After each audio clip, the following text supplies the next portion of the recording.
આજે નર્મદા જિલ્લા અધિક નિવાસી કલેક્ટર શ્રીની અધ્યક્ષતામાં સંકલન સમિતિની બેઠક હતી। એમાં ભરૂચના સાંસદ મનસુખભાઈ વસાવા, અહીંના ધારાસભ્ય દર્શનાબેન દેશમુખ, જિલ્લા પંચાયતના પ્રમુખ શ્રી ગુલશનભાઈ તડવી અને અમે સમેત તમામ શાખાના અધિકારીઓ ઉપસ્થિત રહ્યા હતા।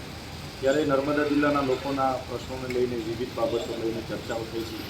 એમાં મનરેગા હોય, પ્રધાનમંત્રી આવાસ હોય, પાક નુકસાની બાબતે હોય, બીએલઓની કામગીરી બાબતે હોય, રોડ રસ્તા બાબતે હોય, તમામ બાબતોએ આજે એક હકારાત્મક ચર્ચાઓ થઈ છે અને સત્વરે નિરાકરણ આવે એ બાબતોની વાત થઈ છે।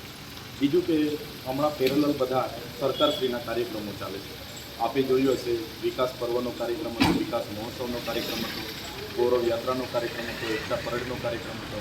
ત્યારે આ કાર્યક્રમ દરમિયાન અહીંના અધિકારીઓએ આ જિલ્લાના કેટલું બજેટ વાપર્યું છે એની મેં માહિતી માંગી છે। ત્યારે આજે એ માર્ગ મકાન સ્ટેટ વિભાગના જે મોદી સાહેબ છે પણ ઉપસ્થિત નહોતા અને માહિતી અધૂરી હતી। એ જ પ્રકારે તમામ શાખાઓમાંથી કરોડો રૂપિયાના ખર્ચાઓ થયા છે પણ માહિતી આજે આપી નથી। નિવાસી કલેક્ટર સાહેબે કીધું છે કે દિન 7માં તમને બધી માહિતી પૂરી પાડી। સવાલ એ થાય છે, નર્મદા જિલ્લો એ દેશનો અતિ પછાત જિલ્લો છે। તમે શિક્ષણમાં પણ જોયું હશે તો નર્મદા જિલ્લો પછાત છે। છેલ્લા માર્ચ મહિનાથી સિકલ સેલ એનેમિયાના લાભાર્થીઓને હજુ ગ્રાન્ટ ન હોવાના કારણે એમને સહાય મળી નથી। અહીંયા કુંવરબાઈના મામેરામાં સહાય હજુ મળી નથી। અહીંયા કુપોષિત બાળકોના ફૂડ બિલ મંજૂર થતા નથી। અધિકારીઓ દ્વારા એવું જણાવવામાં આવે છે કે ગ્રાન્ટ નથી અને એક બાજુ આ તમામ કાર્યક્રમોમાં 3-3 હજારની ડીશો અધિકારીઓને લંચમાં અને ડિનરમાં જમાડવામાં આવે છે। કરોડો રૂપિયાની ચા પીવડાવેલી છે। 48 લાખ રૂપિયાનું એક કાર્યક્રમમાં પાણીનું બિલ છે। તો આવા બુફેના બિલ લાખોમાં છે, બસોના બિલ 6-6 કરોડ રૂપિયા છે, સ્ટેજના બિલ 10-10 કરોડ રૂપિયા છે। તો જે ટ્રાઇબલના વિકાસ માટેનું બજેટ આવે છે, અધિકારીઓ એમના લાગતા વળગતાઓની એજન્સીઓને બારોબાર ટેન્ડરો આપીને કરોડો રૂપિયા ટ્રાઇબલના બજેટમાંથી વાપરી રહ્યા છે। કાર્યક્રમો સારા થાય છે, એમને અભિનંદન આપીએ છીએ, પણ કાર્યક્રમો અમે પણ કરીએ છીએ, અમને પણ ખબર છે સ્ટેજનું બિલ કેટલું હોય, પાણીનું જમણવાર, કરોડો રૂપિયા તો ના હોય ને, તો એ બિલો એ લોકો આપતા નથી। પણ ખૂબ મોટો ભ્રષ્ટાચાર આ કાર્યક્રમોના નામે થાય છે। અમે એક 5 લાખનું કામ કરવા માટે અમારે જેમ પર ટેન્ડર મંજૂર કરાવવું પડે, એજન્સી નિવિદા પાડે અને પછી અમારું કામ થાય છે। જ્યારે અહીંયા 10 જ દિવસમાં પોતાના લાગતા વળગતા એજન્સીઓને 10 કરોડના ડ્રોનના બિલો આપવામાં આવે છે, 10 કરોડના સ્ટેજના બિલો ચૂકવવામાં આવે છે, 6 કરોડના બસના બિલો ચૂકવવામાં આવે છે, 2 કરોડના ચા નાસ્તાના બિલો ચૂકવવામાં આવે છે, 48-50 લાખના પાણીના બિલો ચૂકવવામાં આવે છે।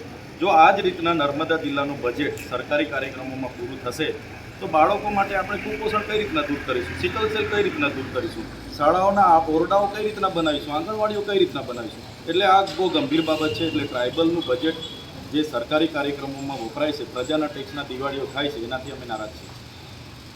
એક બાજુ તમે અભિનંદન પણ આપી રહ્યા છો સરકારને કાર્યક્રમો સારા કરવા, બીજી બાજુ આ બધી વાત તો ચોક્કસપણે કહેવા માગું છું, જે પણ કાર્યક્રમો કહે આજ દિન સુધી કોઈ બિરસા મુંડાજીની જયંતિ નહોતા મનાવતા।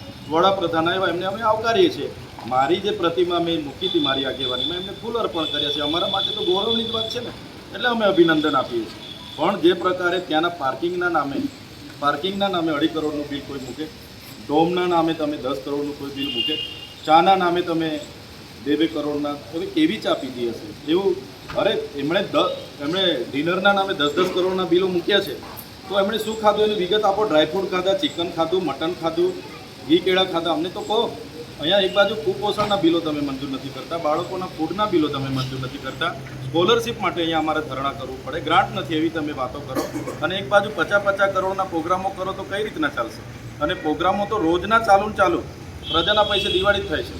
એટલે પ્રજાએ જાણવું પડશે કે નર્મદા જિલ્લાનું જે પણ બંને કાર્યક્રમોમાં અને વિકાસ પર્વથી માંડી વિકાસ મહોત્સવ, ગૌરવ યાત્રામાં જે પણ ખર્ચાઓ થયા છે, જેના કારણે બધા ડિપાર્ટમેન્ટમાં આજે ગ્રાન્ટ નથી, એટલે એના માટે અમે ચિંતિત છીએ। બીજી બાજુ અત્યારે જે બાળ પ્રદર્શન તેમાં આ ફાજલનારા અને સાંસદોએ કીધું કે ગુજરાતનો પહેલા કાર્યક્રમ તો હાથી નથી।